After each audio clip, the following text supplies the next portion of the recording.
Good morning, everyone, and thank you for attending my dissertation defense for my doctorate of education. I can't believe that I am here already. It has been an adventurous 6 years where I've had the chance to experience quite a lot, being a doctoral student and being on campus. And it's an experience that I couldn't trade for the world. And so I am grateful for it.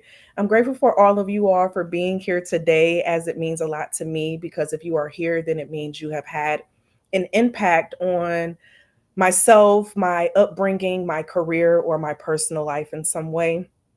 And so I give gratitude for you being here today. I also give special gratitude to my four committee members who have been with me on this journey, some of which have been with me since 2002 on up until now. So I want to first give a thank you to my committee chair, Dr. Hunter, who has been with me since the beginning, since the day of my interview. I remember the connection that we had in regards to our interests within research and our goals when looking at research and moving forward. And he saw a lot in me that I didn't see in me in the beginning. And over time, it's become more apparent as to what it was that he was teaching me. And I've come to learn that some lessons you have to learn through experience versus someone just giving you the recipe. And so I am giving major gratitude to Dr. Hunter for that.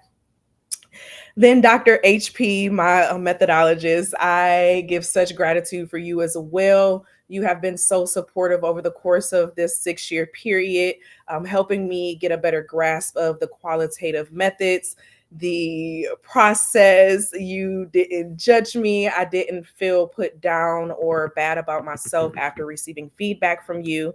And I'm grateful for having you here with me on this journey. And Dr. Roth, I would like to thank you as well for serving as a special education major support on my committee, as you have given great feedback, as I'll be sharing shortly, to help me in this process as I finalized my dissertation. And then we have Dr. Dye, who is sitting on my committee from Western Kentucky University, and she's here as content support, but also someone who I felt understood and knew me from an emotional and mental aspect as well, as she served as my high school guidance counselor, and I had always seen her as my second mother. And it was only right to have her on my committee, as she has helped me so much when it came to my confidence in the process, understanding the process, as well as sharing different opportunities that came up. And so I am grateful for my committee. You each have shared a part of yourselves with me that I will never forget.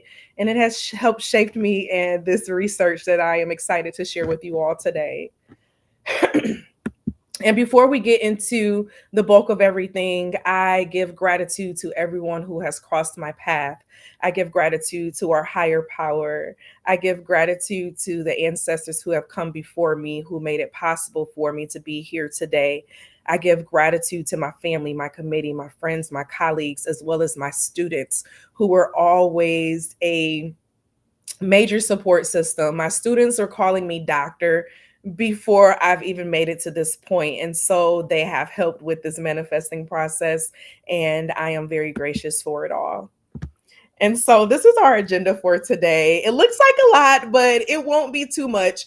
I am keeping the goal of keeping this presentation to 45 minutes or less. Okay. Now, what is so funny as this research is getting into the aspect of trauma and looking at childhood trauma and its effects on special education teachers and their career choices and experiences teaching. Um, it's so funny that one of my traumas that I had as a child was having to stay after school and write lines because I was someone who talked so much. And it's so funny that now my work that I do daily composes of me talking a lot. And so I find it so interesting with that full circle moment. But I'm going to share a little bit about myself. We're going to get into the growth of the study, the statement of the problem, the literature review, the purpose of the study, the questions that I addressed, the methodology, participants, the results, the recommendations, the implications, as well as the suggestions and recommendations, the limitations of the study, and then I'm going to get into the conclusion, and then we will have some space for questions. So, a little bit about me. Here is little Mona Cole, as many of you all know me as well as Monica. Okay. A little bit about my educational background. I received my bachelor's of social work from Michigan State University. Go green. Okay. I received my master's of social work from Wayne State University and my master's of education from Christian Brothers University, where the vast majority of the work that I have performed have been in the area of mental health, substance abuse, as well as understanding trauma and the relationships between children and elder adults. I am a licensed special education teacher, but I am currently working as a change agent and a full time life coach, where I work with other adults who are on the path of living to the highest of their personal potential as they're making instrumental changes within their life and healing. To help them walk within their own personal purpose. I do see myself as being a childhood trauma victor. I am no longer a victim, and I was a victim for the majority of my life until I finally learned how to take control of that and understand that subconscious. And that is what helped guide this research today, as this research that I'm sharing with you all is a passion project, as I could say that it was my life experiences that led me to where I am today. Every decision I have made has come from a sense of empathy that I have developed or just knowledge in general over time. And so, something that I utilize with my brand is something called the butterfly effect. And with the butterfly effect is a phenomenon that basically shares the belief that one situation can change the entire trajectory of an outcome of something else. So all it takes is that one decision to change the direction of something as it was traveling. And so nothing is ever too late, and we can always turn things around. And so that's giving a little bit about me and my connection to this study, and which found my interest in regards to the problem that I wanted to tackle.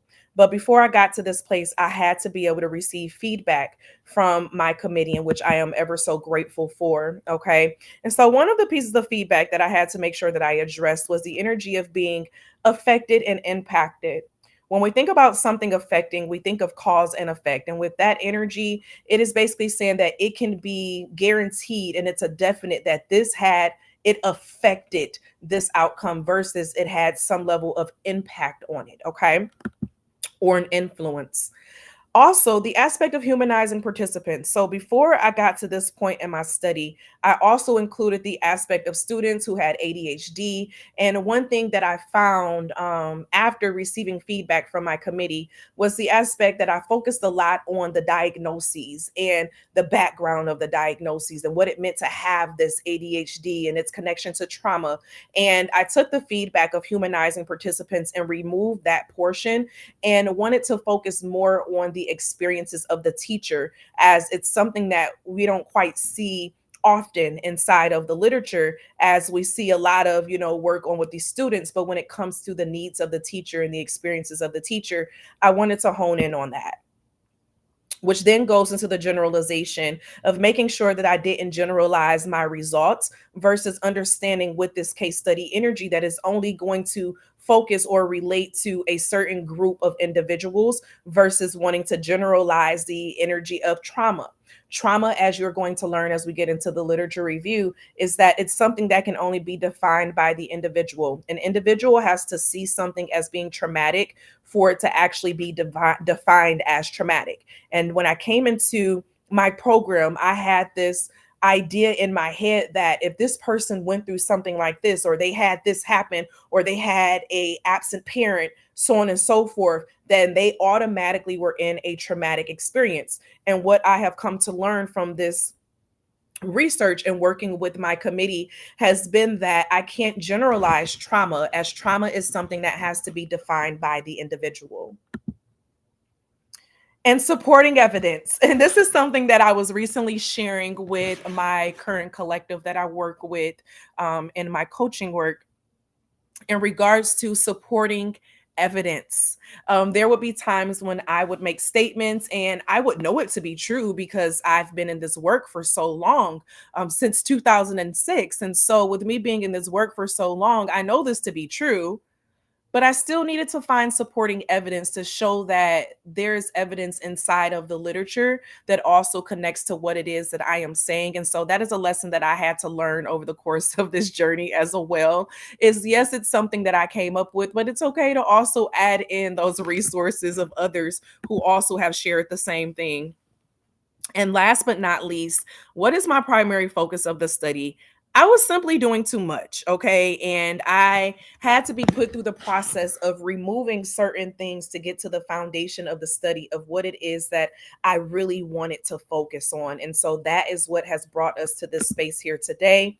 And as I get into this presentation, I want you to internalize briefly, how have your childhood experiences molded your adult decisions? In what way have your childhood experiences molded your adult decisions? I'd like for you to think about that as I get into today's conversation. So the problem that I have come to find that I wanted to look a little bit deeper in and research the literature on was in regards to the aspect of childhood trauma and learning that childhood trauma can positively or negatively affect an individual and their choices going into adulthood, which can relate to their ability to cope and have co-regulation skills that are healthy between them and other individuals that they come in contact with.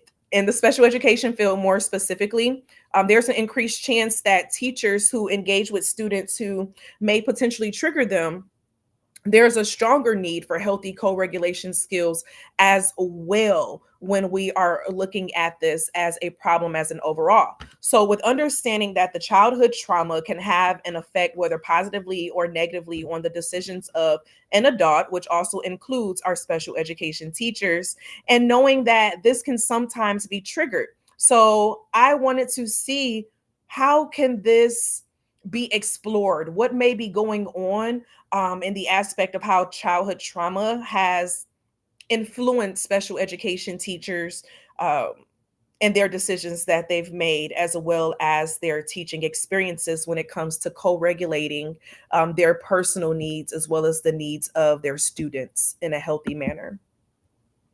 So, when taking a look at the literature review, I noticed that the literature on the impact of childhood trauma is very limited, but there is emerging research that is showing that there is a strong significance for it that is coming about.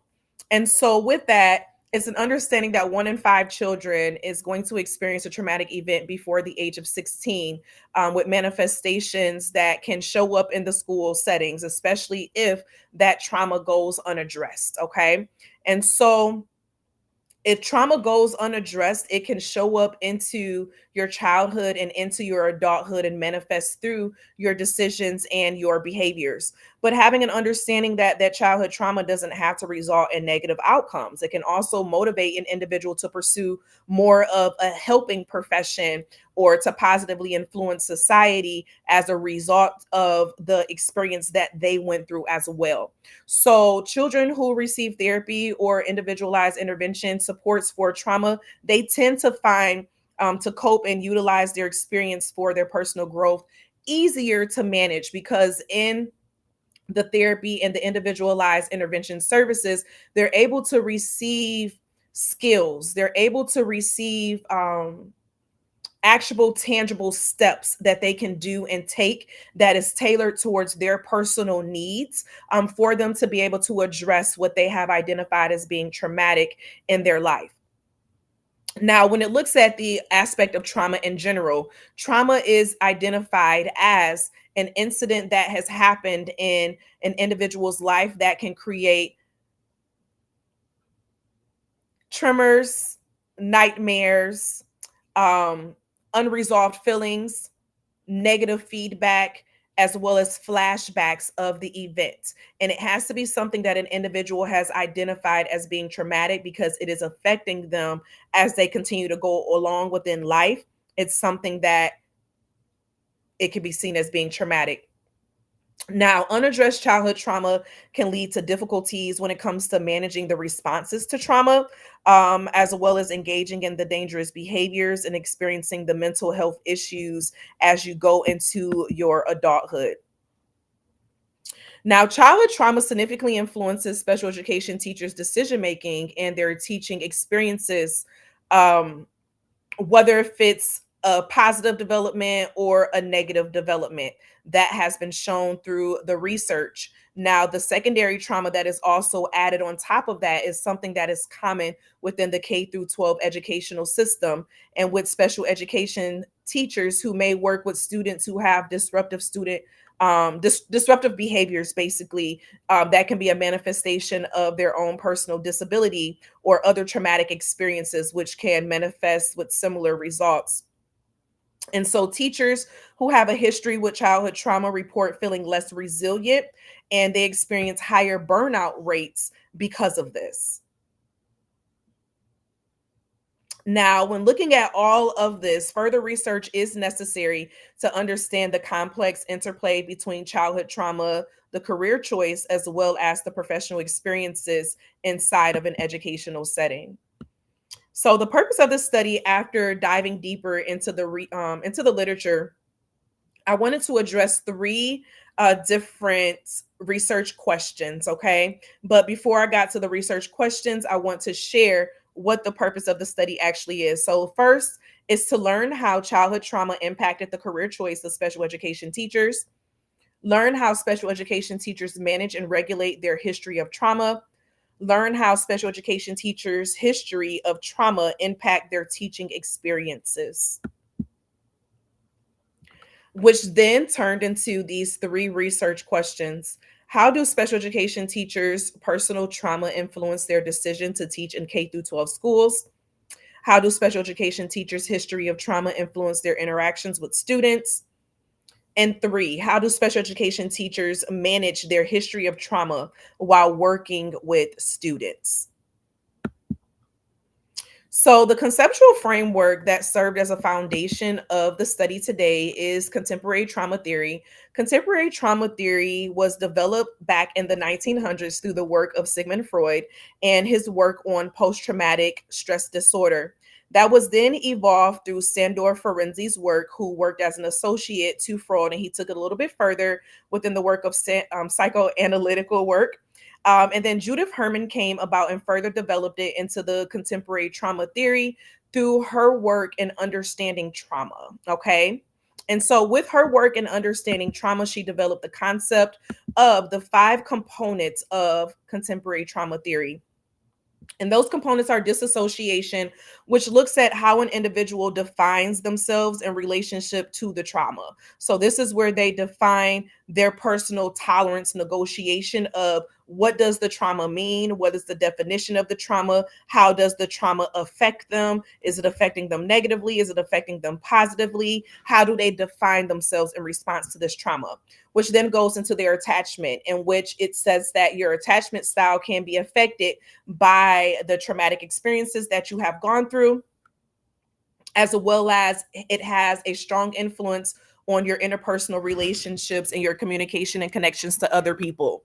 Now, the reenactment, it looks at the aspect of you can either choose to go to familiar relationships that can be this can be consciously or unintentionally. So what it's basically said that you begin to reenact what happened to you. So you find yourself in similar situations to traumatic situations that you had gone through within your childhood or even within your adulthood when looking at contemporary trauma theory as an overall, and you choosing to mirror those types of relationships as you develop, which can also have a strong effect on your emotional capacity and your impairment, which can potentially cause physical and mental health problems if it's not addressed or paid attention to, or create somewhat of a numbness to the trauma and what happened as a way to push it away from you.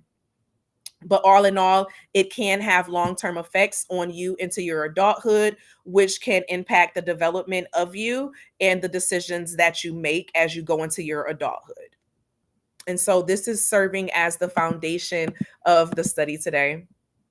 So there were steps that I took as a way to ensure ethical assurance. And this was, I first had to receive IRB approval, which was received on June 7th, 2023, in which I immediately began the process of collecting the data. Now, participant risk was reduced by me paying attention to what may happen with us talking about childhood trauma. And so, because of that, there was a selection criteria that was created, as well as participant consent was received in understanding what may be some of the risk with participating within the within the research, which included potentially being triggered and remembering traumatic events and difficult moments, and understanding that they could end the research or their participation in the project at any time if they wanted. Electronic storage was used for everything online, as well as everyone received unique identification codes and names in which they chose on their own. Okay. And within the selection criteria, I made sure that the selection criteria would receive the individuals which would be perfect for this case study. So they had to be a special education teacher. They have to have identified as having childhood trauma, and they could not have been going through any type of mental health crises at the time of the interview process, because I didn't want to be the reason of being retriggered during a crisis time. And I also kept a researcher journal as a way to review my biases during this process of my internal thoughts, my internal feelings of what came up during the course of the interviews, and analyzing the data, the entire process. And so that was very helpful as well to ensure that I was remaining ethical within my work and that I was not working within a bias. Okay.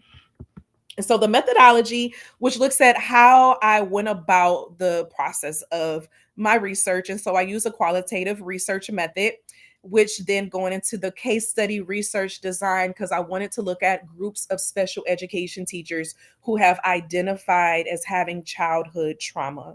And I use the thematic analysis for this research. So themes were created to help with the findings of the research. Now, there were five participants. All five of them did identify as female. Four out of the five identified as Black, and one identified as white. They all taught within K through 12. None taught within middle school. One taught within elementary, and four taught high school. Within the classroom setting, there was diversity amongst this. So we did have one teacher who taught within a resource. Well, sorry, two teachers who taught within a resource. And within the resource, that is simply they have a smaller pull out group of students who they work with them on specific objectives that they need extra help and support with. Then we have three teachers who worked within inclusion, which means they worked within the general education setting in a co-teaching model. And then we had self-contained, which is also known as functional skills, where students are seen as having a little more of a restrictive educational setting, and they stay within a controlled educational environment. Now, their years of teaching range from the years of 6 and 18, and their caseload sizes range from the sizes of 10 and 30. And our participants are Coop, Shonda, Holly, India, and Keisha. And you'll get a chance to hear a little bit more about them, as I have included quotes that I have obtained from them and their interviews and shared within this presentation. So the data collection included the process of semi-structured interviews. So what this means is that I had a list of interview questions that everyone received, and during the process of the interview, as follow-up questions came about, I would ask those follow-up questions. So there were plenty of times from the first interview I found that there was a follow-up question that I wanted to ask the remaining participants within their interview. And so that was pretty interesting to see that process of how the interview and the data developed over the course of the interviews, because there were things that I hadn't thought about that came up within the research, which was always a reminder that we do not know everything, and there is something that we can always learn. And so all of the interviews were conducted through University of Memphis's virtual meeting platform. And I kept a researcher journal, okay, and this journal was kept during the entire process of the data collection from the beginning of the IRB process on down to us reaching this point. Now, the participant journal entries, this was a voluntary submission for participants to submit, and the timing is that the data was all collected over the course of the summer 2023, and it took roughly about a month to complete all of the interviews. And all of the interviews ranged between an hour and a half to almost 2 hours.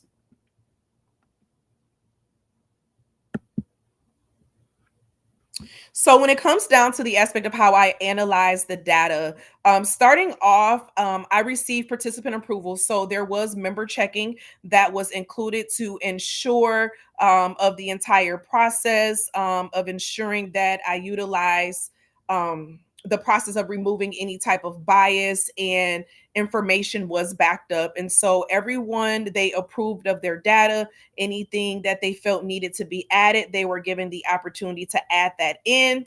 They also gave pseudonyms for how they would like to be identified as for the process as well. Once I received approval from all of the participants, I began familiarizing myself with the data. And so that came about through me transcribing the interviews. And anyone who has transcribed an interview, you understand the long process that comes with transcribing an interview. And so during this time, I had a chance to really familiarize myself with the data and what was being said, because after that, I read through the data. So I printed it out. I read through it, highlighted, underlined, circled, put arrows, everything as a way to familiarize myself with that data.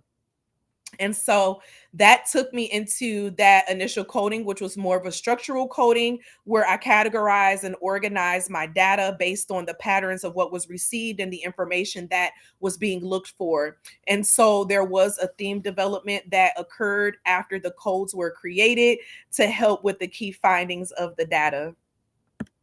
And so, when looking at the codes that were created, the structural codes, these are the five structural codes, in which the first one looked at how they became a special education teacher, which basically just gave descriptions of what was their personal path that they took when it came to becoming a special education teacher and what encouraged and motivated them to become such. Next was looking at the lessons learned from their childhood trauma. So, how had their experiences of trauma influenced how they view their role as a special education teacher, and how they implement that within their work with their students? Next was looking at their personal triggers that they may have experienced while teaching. So this one looked at the descriptions of their trauma triggers, how that they experience while they teach, while they taught. I apologize. The next one goes into the co-regulation while teaching. And this one looks at descriptions of how they manage their triggers while they were teaching, along with their students. And then creative teaching interventions, which went into the descriptions of teaching strategies used to build relationships with students who had experienced trauma. And so this was then broken down to three themes that were identified, which was the desire to give back, the personal childhood trauma that was triggered by student experiences, and trauma informed teaching interventions. So the desire to give back had a strong focus on how the teacher's personal experiences impacted their decisions to teach special education. The personal childhood trauma triggered looked at how they managed their trauma historically, the different triggers that they had experienced while teaching students, as well as the childhood trauma that their students had experienced.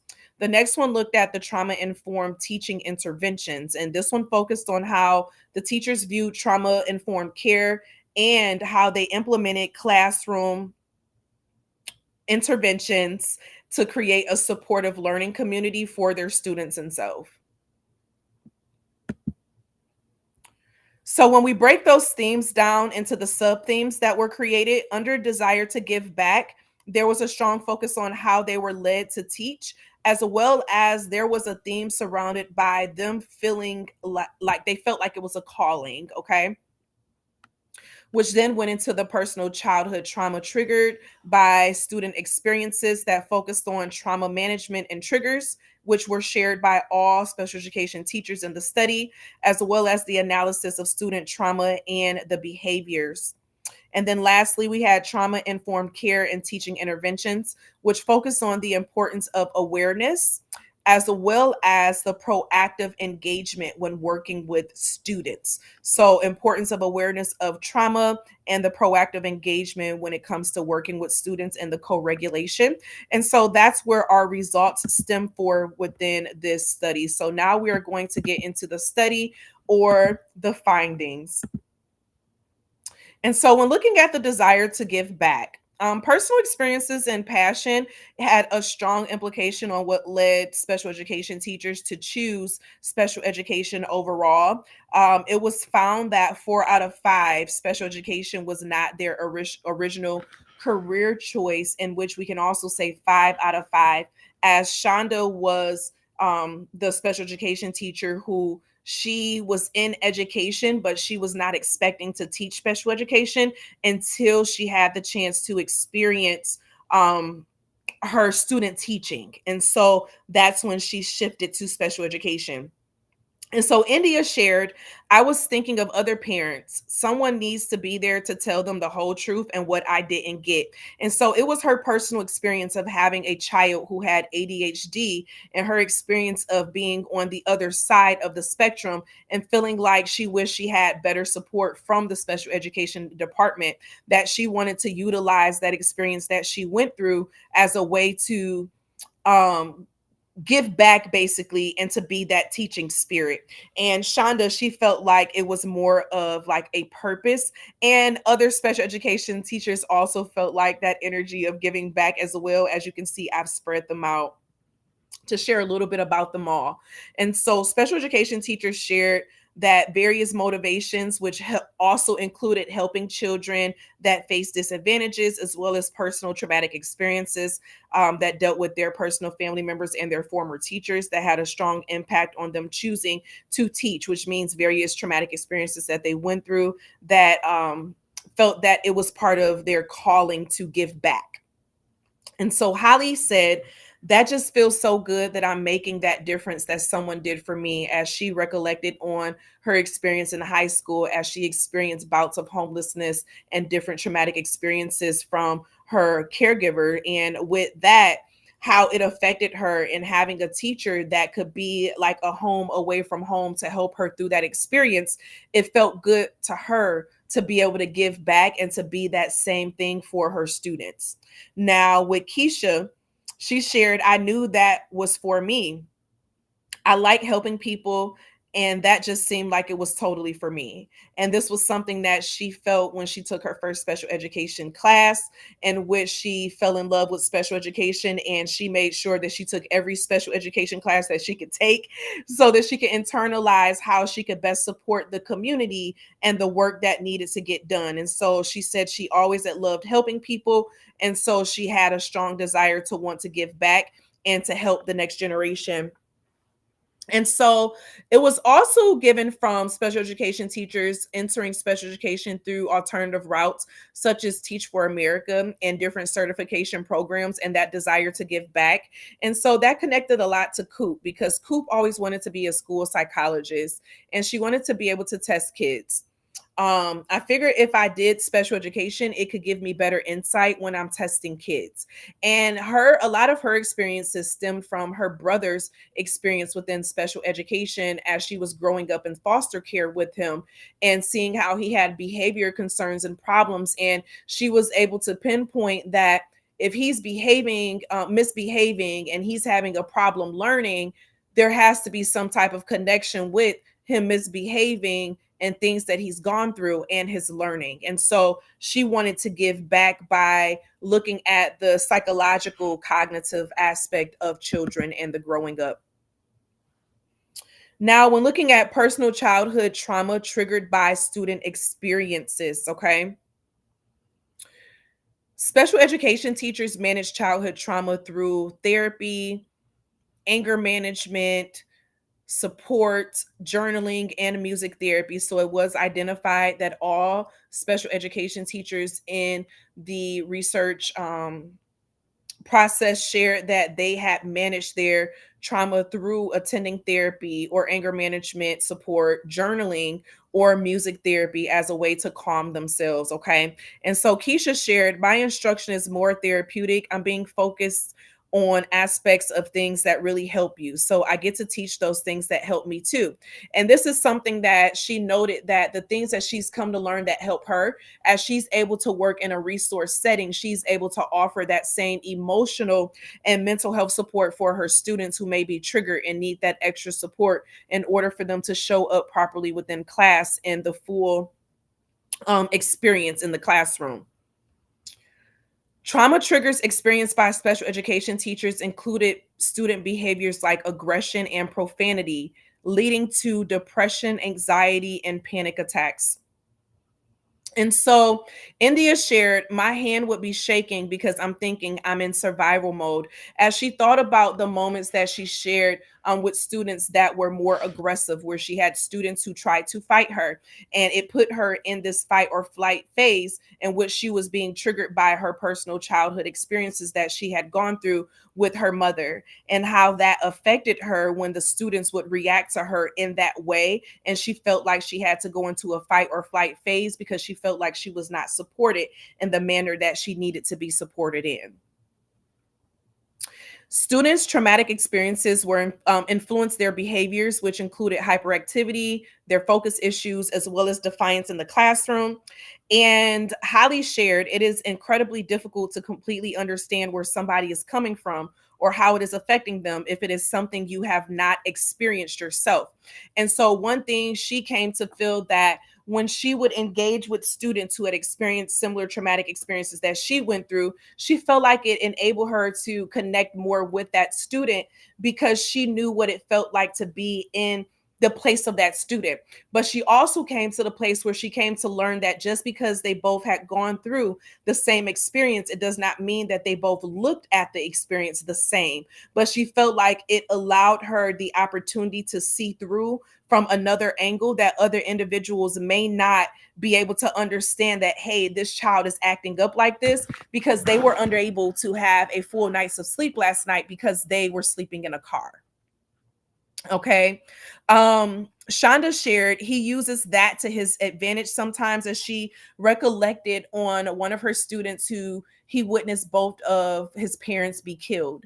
And something that was shared was that sometimes it was found within his personal plan that he would use that when he didn't want to do something, versus using the skills that were taught to him to be able to work through that. So it was important for her to have to learn the difference between, was he trying to escape something, or was he going through something that he needed help to work through it? But it helped her better internalize how she could best show up for him, to understand how he was utilizing that trauma that he went through. Special education teachers demonstrated understanding and empathy towards students who had trauma, which was drawing on from their own personal experiences. And so Holly shared, I've gone home and cried because it brought up things that I went through and whatnot, in which she found herself being triggered by the experiences that her student had gone through, that she had known about, and she took that home. And she was not the only participant that shared this information.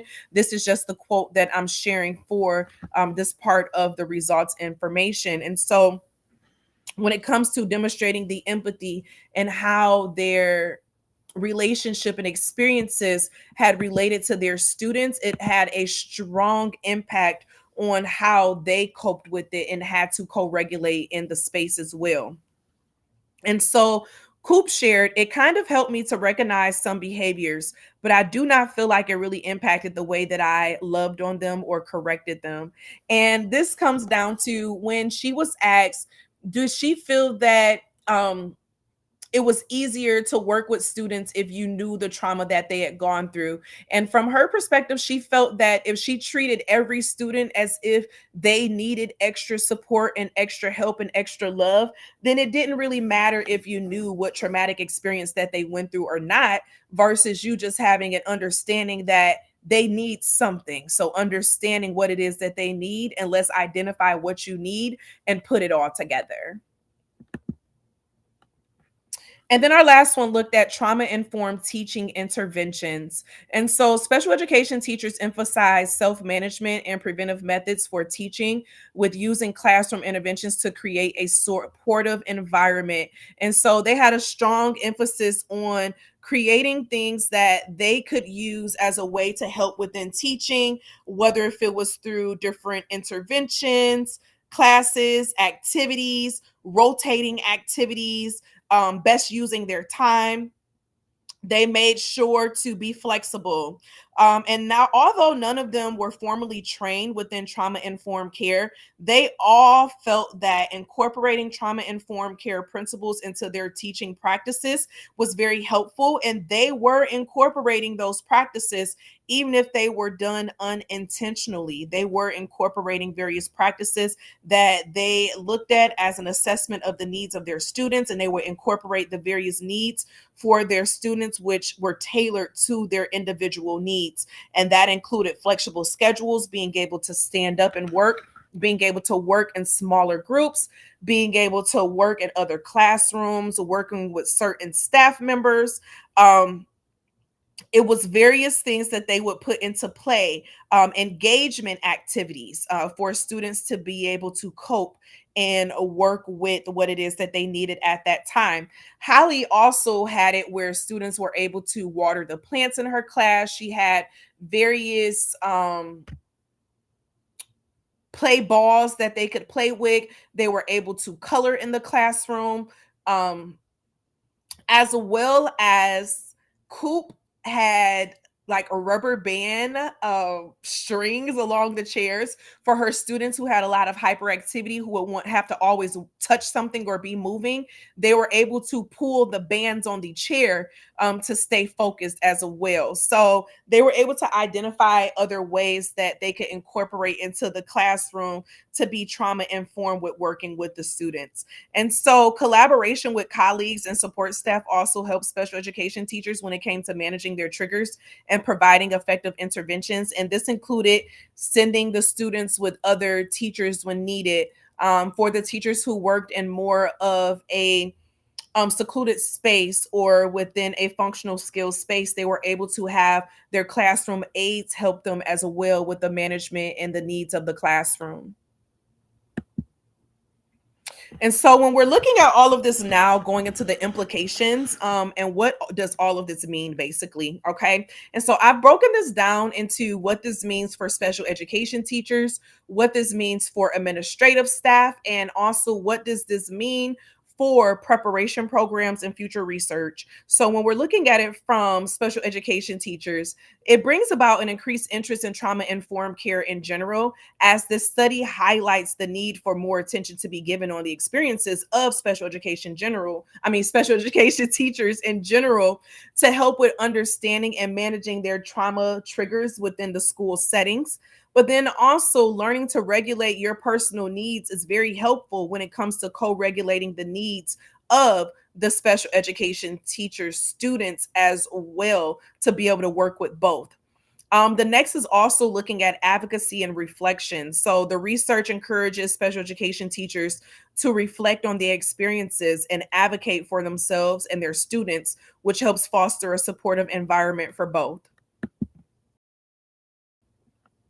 When looking at the implications for school leadership, this focuses on the policy and the procedure development and how things come about. And so it provides valuable insights for school leadership when it comes to developing their policies and their procedures for staff engagement, to be ensure that they are very supportive of their special education teachers when it comes to managing their trauma, their triggers, and their mental health needs. And having a strong understanding, as you understand more of trauma informed care, of understanding if how you approach your special education teachers and work with your special education teachers. Do you trigger your special education teachers, or do you help them with the reduction of special education teachers? Then we look into the trauma management training as well. And this one looks into the special education school administrators who can prioritize the trauma management and the co regulation training for staff to help create trauma informed school systems and foster healing relationships between the teachers, the staff, and the students. So basically, not assuming that your staff and your teachers have come in with these skills, but providing these skills that are imperative to help with the basis and the foundation for teaching. So, and that's something that can sometimes be misconstrued, is having a assumption that all of this information is already understood. And so finally, when looking at the implications for teacher preparation and research, this is very important for supporting teachers and students. Okay. And so the findings underscore the importance of considering the impact of trauma on teacher and student interactions. And it suggests the need for further research in trauma informed care and teacher preparation programs, and learning how exactly does trauma impact student teacher interactions. And then the reflection and self awareness, in which this goes deeper into understanding that teacher preparation programs could benefit from strong discussions around teachers reflecting on their experiences in order to proactively manage their reactions and create those supportive environments from their personal experience. So, using their experiences for the positive and creating interventions around those experiences as a way to to prepare them for their personal needs in the educational field, which breaks it down to these four recommendations: to utilize reflection in the planning and execution of school changes and the transitions, as it has been found within Dewey's work that reflection as an educator is imperative for growth, and providing classroom relief and support for special education teachers when co-regulation may be more difficult, because there comes a time sometimes when we are unable to co-regulate in a situation, and we do need to have support available for us if we need to move away in that moment. Next is to create classroom intervention toolkits to quickly identify interventions that can be implemented in various situations. And this is basically creating a list of different tiered systems of support for your students and for your teachers that can be utilized to help in the course of something or someone being triggered, and implementing policies and professional development opportunities to increase trauma informed engagement and collective support amongst all who are included in this process. And so, as we look at the limitations of this study, of course, there is a limitation as it is a small participant group, and this study only included 5 participants in the interview process. And there was also a lack of gender diversity, as all of the participants identified as female, and there was a limited diversity in school culture, race, and cultural backgrounds, as the majority of the demographics of the schools were students of color that were in disadvantaged neighborhoods, and the majority of the schools did receive free and reduced lunch as well as title funds. Now, the results are also transferable rather than generalizable. So they cannot be generalized to the entire population, but they can be transferable to certain groups who have similar settings as the settings of the individuals who have taught in this space in their background. And then there's also a need for a larger, diverse participant pool. And so those are limitations within this study. And bringing about the conclusion is that intrinsic motivation that comes from trauma is that childhood trauma can have a strong influence on their decision to pursue special education as a career, which is from intrinsic motivation of how they feel they can impact and have this innate calling on the impact of the children, as well as having a strong understanding of trauma informed care teaching. So, with the teachers communicating deep understandings of trauma informed care teaching practices that allow them the opportunity to create supportive learning environments for their students who have experienced trauma, but then also the importance of co-regulation of trauma responses, in which special education teachers are responsible for managing their own trauma responses while simultaneously helping the students regulate theirs as well. So there is a need for effective co-regulation strategies to help within triggering classroom settings, as well as the support from administration, which helps for professional development programs to provide for both special education teachers as well as students, to provide, whether if it's within planning assistance, creative interventions, and opportunities to for breaks to prevent burnout and triggers. And then creative interventions and mental health support. Despite the lack of formal trauma informed professional development, special education teachers utilize empathy and creative interventions to support their students. So, mental health support plays a crucial role in their success, which emphasizes the importance of holistic healing and creating safe learning environments for everyone who is involved. And then lastly, trauma informed classrooms. The study suggests that trauma informed classrooms can equip teachers with tools to support students who have experienced trauma, promoting healing and fostering healthy learning environments both inside and outside of the classroom. And that is the end of the presentation. At this time, I would like to open the floor for any feedback or questions at this time.